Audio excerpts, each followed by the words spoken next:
क्या थी? खून की होली खेलने की योजना थी। लेकिन ये तब इसको अंजाम दिया जाता जब टीएमसी जीत जाती चुनाव, या टीएमसी हारने के बाद भी कुछ योजना बनाई गई थी कि अगर हम हार गए तो कत्लेआम कर देंगे। वो डायरेक्ट एक्शन डे, जिन्ना का भूत अभी खत्म नहीं हुआ है। मोदी ने उतार दिया जिन्ना का भूत, लेकिन अभी खत्म हुआ नहीं है। बहुत सारे जिन्ना वहां पर पहुंच गए हैं।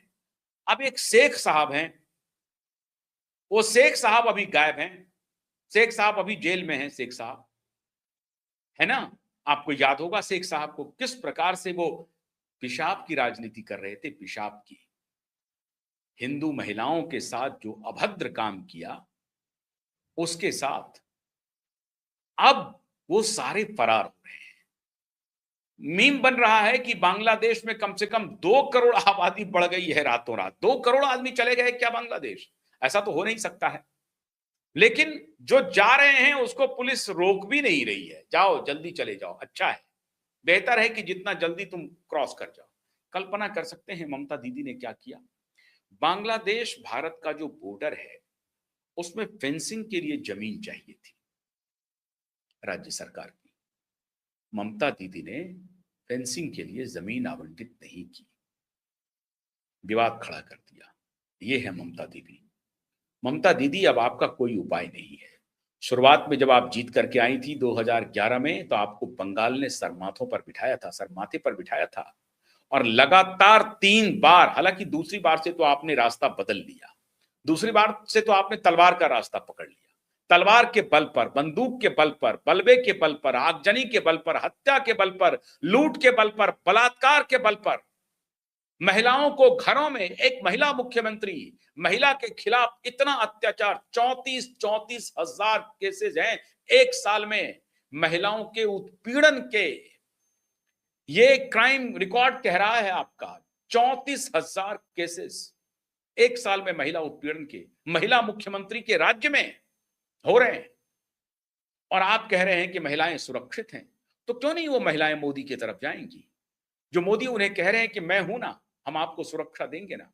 अब आप कहते रहिए कुलदीप सेंगर और ब्रजभूषण शरण सिंह, इसका नाम उछालते रहिए, बात उससे बनेगी नहीं। उनको मालूम भी नहीं है, आपकी बंगाल की बहनों को, माताओं को कुलदीप सेंगर और ब्रजभूषण शरण सिंह का नाम भी नहीं मालूम है। ये आपके जो राज्यसभा जाने वाली मुहतरमा पूर्व पत्रकार हैं, और उनके पति पूर्व पत्रकार के सौजन्य से प्रचार किया जाता है, तो प्रचार तंत्र चलता रहेगा, उससे बात बनेगी नहीं। जिन्होंने गलत काम किया है भारतीय जनता पार्टी के अंदर रह करके, उनको सजा मिल रही है, उनको कोई माफी नहीं मिल रही है। लेकिन आपके दिन लद गए ममता जी, आपको इस्तीफा देना ही पड़ेगा, किसी भी सूरत में देना पड़ेगा। और आप जो चाहती हैं कि बवाल खड़ा किया जाए कि मोदी हाईजैक कर रहा है, तो ट्रंप ने संदेश भेज दिया। ट्रंप ने कहा कि मोदी जैसा मैंने कोई नेता नहीं देखा। अरे ट्रंप शरण में खड़ा होने के लिए तैयार है। राहुल गांधी जी चिल्ला रहे हैं, ट्रंप कह रहे हैं कि मैंने मोदी जैसा नेता नहीं देखा। शुभकामनाएं भेज दी ट्रंप ने, कहा जबरदस्त विजय हुई है। हालांकि west media Hindu nationalist BJP party करके प्रचारित कर रही है, करने दीजिए। Hindu nationalist party, Hindu nationalist party, Hindu nationalist party, वही ममदानी गिरोह के लोग, जो न्यूयॉर्क के जो मेयर है ना, मीरा नायर के सुपुत्र, ममदानी गिरोह, लेफ्ट इकोसिस्टम, वो इकोसिस्टम प्रचारित कर रहा है, वो करने दीजिए, उससे कोई फर्क नहीं पड़ता है। सच बात यह है कि अमेरिकी राष्ट्रपति ने मोदी को संदेश में कहा कि मोदी जैसा मैंने नेता ही नहीं देखा। बहुत शुभकामनाएं आपको जबरदस्त विजय पर, ऐतिहासिक विजय पर। पहली बार श्यामा प्रसाद मुखर्जी का सपना पश्चिम बंगाल में साकार हो रहा है। रो रहे हैं भारतीय जनता पार्टी के कार्यकर्ता, वीडियो रिलीज कर रहे हैं जो कह रहे हैं कि हमारे जो लोग जिन्होंने बलिदान किया, 300-400 कार्यकर्ता जिनकी मौतें हुई हैं इस लड़ाई में, टीएमसी के गुंडों से लड़ते हुए, जिन्होंने अपना घर-बार लुटाया है, उनको लेकर के रो रहे हैं भारतीय जनता पार्टी के कार्यकर्ता। महिलाएं काली के मंदिर को बाल्टी से धो रही हैं, पानी से धो रही हैं, पोंछ रही हैं। एक तरफ पोछा लगा रही हैं, दूसरी तरफ अपने आंख के आंसू भी पोंछ रही हैं ममता बनर्जी जी। ये दृश्य कोई छिपा हुआ नहीं है, पूरी दुनिया देख रही है। अब आप किस किस को जवाब देंगे? किस किस को जवाब देंगे? आपको लग रहा है राहुल और सोनिया आपके साथ खड़े हैं, गलतफहमी में हैं, वो तो खुश हैं अंदर अंदर। उनको आपको निपटाना था, निपटा दिया, ऊपर से आपके साथ दिखेंगे वो। आप लोगों के निपटने के बाद ही कांग्रेस का प्रादुर्भाव हो सकता है, वरना नहीं हो सकता। तो कांग्रेस के हक में है तेजस्वी यादव का हारना, ममता बनर्जी का हारना, स्टालिन का हारना। इसलिए ऊपर से तो बोलेंगे कि he is my best friend. MK Stalin को राहुल गांधी जी बोलते हैं he is my best friend, but what MK Stalin says, he said he is a गद्दार। कांग्रेस पार्टी गद्दार है, गद्दारी किया उन्होंने, पीठ में छुरा घोपा। यही शब्द अच्छा लगता है कि बोलना शुरू तो करें, वो हमारे ऊपर अटैक तो करना शुरू करें। कांग्रेस पार्टी की मंशा है कि जिन्होंने उनका वोट बैंक खाया है वो पहले खत्म हो जाए, और उसे भारतीय जनता पार्टी ही खत्म करेगी। तब हम और भारतीय जनता पार्टी आमने सामने लड़ाई करेंगे। लेकिन ये भी दूर की कौड़ी नजर आ रही है मित्रों, दूर की कौड़ी, असंभव लग रहा है। तमिलनाडु में एक दूसरा प्लेयर आ गया। अब दूसरे प्लेयर के साथ जो छोटे प्लेयर हैं वो एआईएडीएमके हैं, जो जस्ट अपोजिट है कांग्रेस पार्टी की। कैसे कांग्रेस पार्टी खिलेगी, कैसे अपना पैर जमाएगी? नेता हाफ टाइम पॉलिटिशियन है, अभी कुछ दिन कैंपेन करेंगे, उसके बाद छुट्टी मनाने चले जाएंगे। इनको छोड़ करके कांग्रेस पार्टी कोई रास्ता अख्तियार कर नहीं सकती, क्योंकि वही गांधी नेहरू परिवार एक ऐसा परिवार है जो कांग्रेस को एक साथ टिकाए हुए भी है। वरना कांग्रेस में तो इतने गुट हो जाएंगे, कितने टूट जाएंगे, कोई यहां गिरा कोई वहां गिरा, आप पता नहीं कर पाएंगे, कांग्रेस के इतने टुकड़े हो जाएंगे।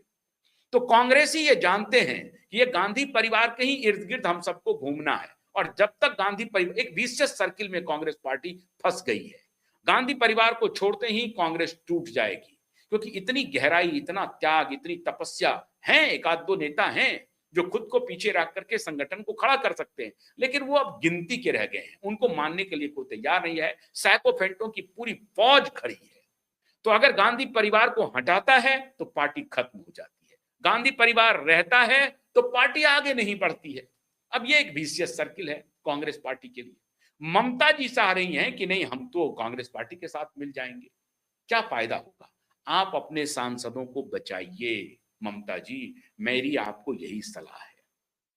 बचाइए सांसदों को, विधायकों को भी बचाइए। हालांकि कोई जरूरत नहीं है भारतीय जनता पार्टी को, ब्रूट मेजॉरिटी में है, ब्रूट। 148 चाहिए, कहां 208 है, तो आपके विधायकों को लेंगे भी नहीं। हाँ, उनको तड़पाएंगे, उनको परेशान करेंगे, उनके इलाके में काम होगा कि नहीं होगा कहना मुश्किल है। तो जनता ही अब उनके खिलाफ हो जाएगी। सांसदों को यही तो डर सता रहा है, सांसदों को सबसे ज्यादा डर यही सता रहा है कि मेरा क्या होगा। तो भारतीय जनता पार्टी की नजर विधायक पर नहीं है, हालांकि टूटना चाहते हैं विधायक, विधायक पर नहीं है। भारतीय जनता पार्टी की नजर सांसदों पर जरूर है। अपना टैली वो 240 से आगे बढ़ाना चाहते हैं। जिम्मेदारी दे दी गई है कि 2/3 लेके आ जाओ हमारे साथ। एकनाथ शिंदे को ढूंढा जा रहा है, ये कौन है एकनाथ शिंदे, कौन ऐसा करके हमारे साथ आएगा? राज्यसभा में भी आ सकते हैं। लोकसभा से ज्यादा खबर आ रही है कि लोकसभा में टूटने की कगार पे है, और उसका एक रिपल इफेक्ट बहुत जबरदस्त पड़ रहा है। मित्रों हैरान हो जाएंगे जो हमारे पास खबर आ रही है। मामला तो हुआ कोलकाता में, लेकिन आर्थिक राजधानी मुंबई में एक चहलकदमी शुरू हो गई है, हंगामा बढ़पा हुआ है। जब जब राउत संजय कैमरे पर आए तो समझिए कुछ अनिष्ट होने वाला है। जिस तरह से संजय राउत आकर के बोल रहे हैं कि हम ममता दीदी के साथ खड़े हैं, ममता दीदी के साथ खड़े हैं, उनको पता ही नहीं है कि उनके जो 9 एमपी हैं वो किधर को जा रहे हैं। वहां तो 2/3 का कोई मतलब नहीं है, 6 आंकड़ा होगा फौरन गायब। तो इसका रिपल इफेक्ट मुंबई पर पड़ रहा है। उद्धव को लग रहा है कि बाया दाया मत करो भैया, कोई करने की जरूरत नहीं है, सारे सांसदों को एकजुट रखो, होटल में रखो, बात करते रहो, मिलो। ऐसा नहीं हो कि एकनाथ शिंदे से बात ही नहीं हो पाई और शिंदे लेकर के उड़ गया पार्टी। ऐसा मत करो, एकदम से फोकस में रहो, देखते रहो कौन सांसद कहां जा रहा है।